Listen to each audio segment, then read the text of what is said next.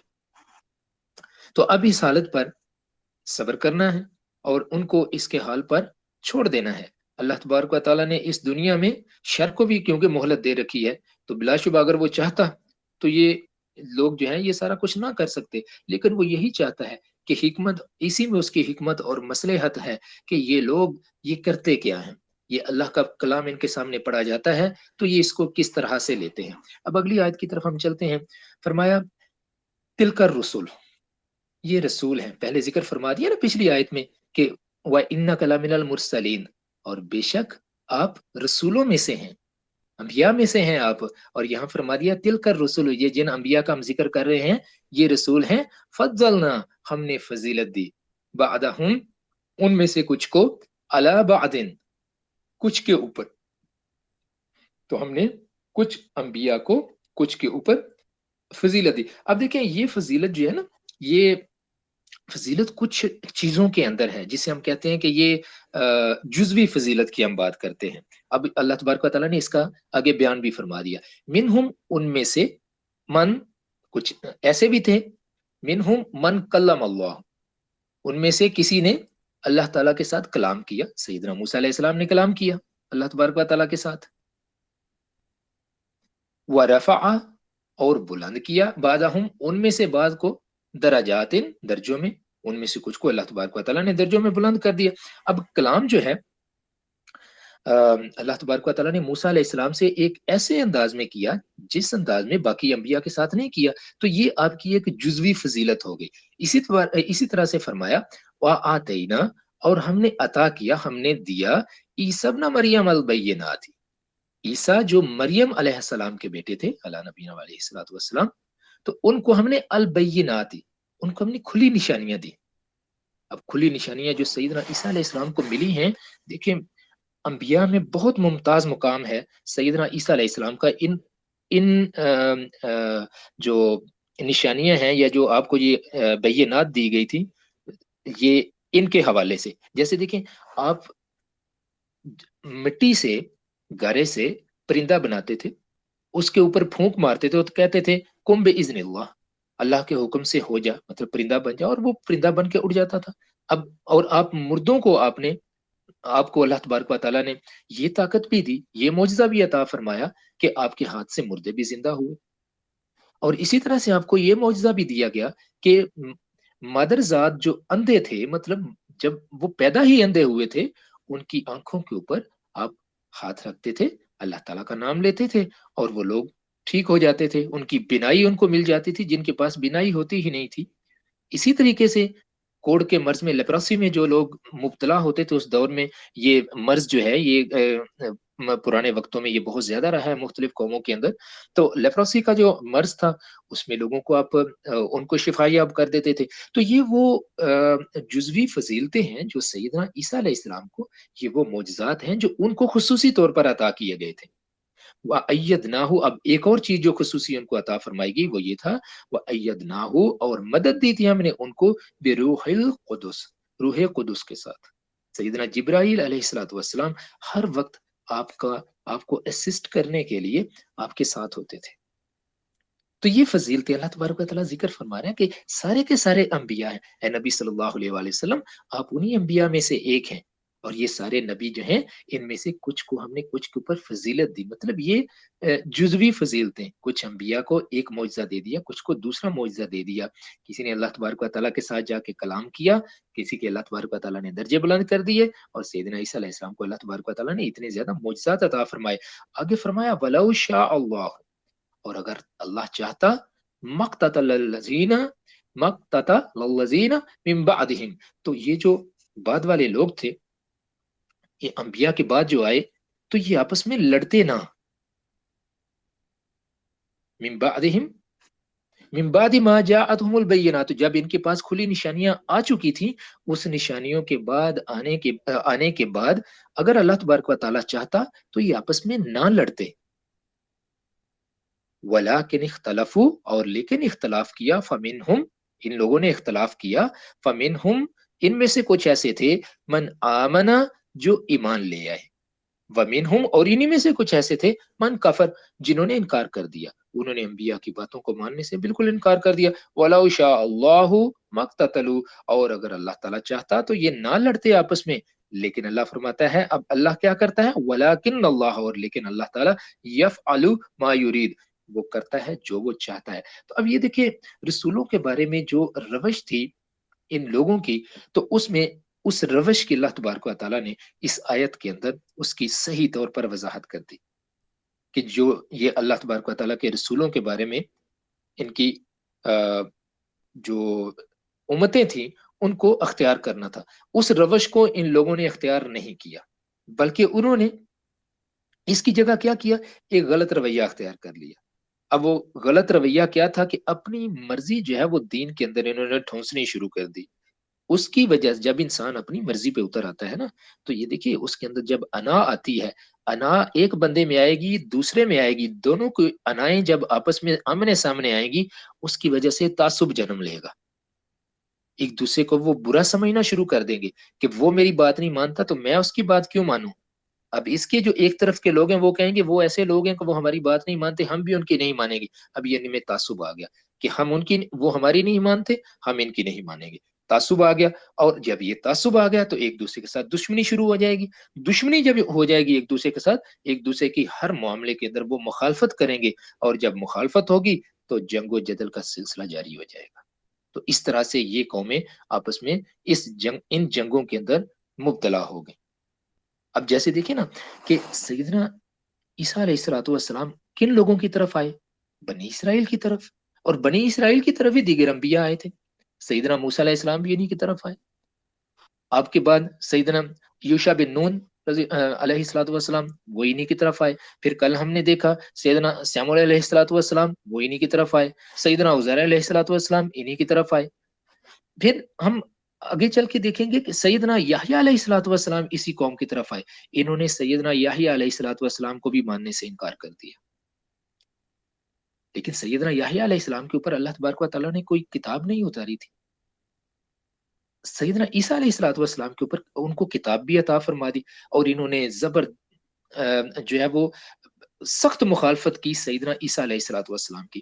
ان کو ماننے سے، اللہ کا نبی ماننے سے انکار کر دیا. سیدنا یحییٰ علیہ الصلوۃ والسلام کے ساتھ بھی یہی کیا تھا، سیدنا عیسیٰ علیہ الصلوۃ والسلام کے ساتھ بھی یہی کیا. تو پھر کیا ہوا کہ یہ قومیں جو ہیں ان کا آپس میں اختلاف ہو گیا. کچھ لوگ جو تھے انہوں نے کہا ہم تو یہودی ہیں، اور جن لوگوں نے سیدنا عیسیٰ علیہ الصلوۃ والسلام کو مان لیا، یہ لوگ انہوں نے کہا کہ ہم تو عیسائی ہو گئے. کچھ عرصہ یہ لوگ سیدنا عیسیٰ علیہ الصلوۃ والسلام کی تعلیمات کے مطابق عمل کرتے رہے. لیکن جب پال کا دور آیا تو سینٹ پال جس کو کہا جاتا ہے، اس نے آ کر اس دین کے اندر بڑی عجیب و غریب سی چیزیں شروع کر دیں، جس کا ذکر ہم پہلے کر چکے ہیں کہ برٹرن رسل نے بھی بہت اس معاملے میں لکھا ہے کہ کس طریقے سے جو ہے وہ دین کا حلیہ اس بندے نے بگاڑا، لیکن بہت بڑا مقام جو ہے وہ اس کو اس میں دیا جاتا ہے. تو مطلب اس فیتھ کے اندر، لیکن جو اصل حقیقت ہے، جو پیچھے تاریخ ہے، اگر اس کی طرف دیکھا جائے تو معاملہ کچھ اور ہو جاتا ہے. تو یہ ہم مناسب وقت پہ انشاءاللہ جب یہ آیات آئیں گی تو اس پہ انشاءاللہ اس کی جو ہے وہ تفسیر وہ بھی کریں گے. تو اب یہ دونوں قومیں جو ہیں انہوں نے دیکھیں آپس میں ان کے بہت زیادہ اختلافات ہو گئے، حالانکہ ایک ہی شریعت کو دونوں مانتے ہیں. عیسائی جو اپنے آپ کو کہتے ہیں لوگ، شریعت ان کے لیے بھی شریعت موسوی ہی ہے. لیکن وہاں پر کیا ہوا کہ جو مذہبی لوگ تھے انہوں نے ایک اور بدعت کا آغاز کیا. انہوں نے کہا کہ یہ سارا کچھ کرنے کی تمہیں ضرورت نہیں ہے، بہت سی ایسی چیزیں جو سیدنا موسیٰ علیہ السلام کی شریعت میں حرام تھی وہ انہوں نے اپنے لیے حلال کر دی. تو یہ اختلافات جو ان کے آپس میں ہوئے، اس وجہ سے ایک دوسرے کے ساتھ لڑائیاں شروع ہو گئیں. اور یہی معاملہ پہلی امتیں جو گزر چکی ان کے ساتھ بھی تھا. تو اللہ تبارک و تعالیٰ نے فرمایا کہ جو سارے کے سارے رسول میرے ہی رسول ہیں، اور اللہ تبارک و تعالیٰ اپنے رسولوں میں سے ہر رسول کو کسی نہ کسی پہلو سے اس نے فضیلت بخشی ہے، اور اس فضیلت کے اعتبار سے وہ دوسروں پر ممتاز ہے ایک خاص چیز سے. جیسے ہم نے سیدنا موسیٰ علیہ السلام کا ذکر دیکھ لیا، سیدنا، ورنہ دوسری بات یہ ہے کہ سارے کے سارے انبیاء ہیں، سارے اللہ کے بندے ہیں، اللہ کے چنے ہوئے لوگ ہیں. تو ان میں ہم کوئی تفریق نہیں کریں گے. جو اس سورت کی جو سیکنڈ لاسٹ آیت ہے اس میں بھی ہم نے یہی پڑھنا ہے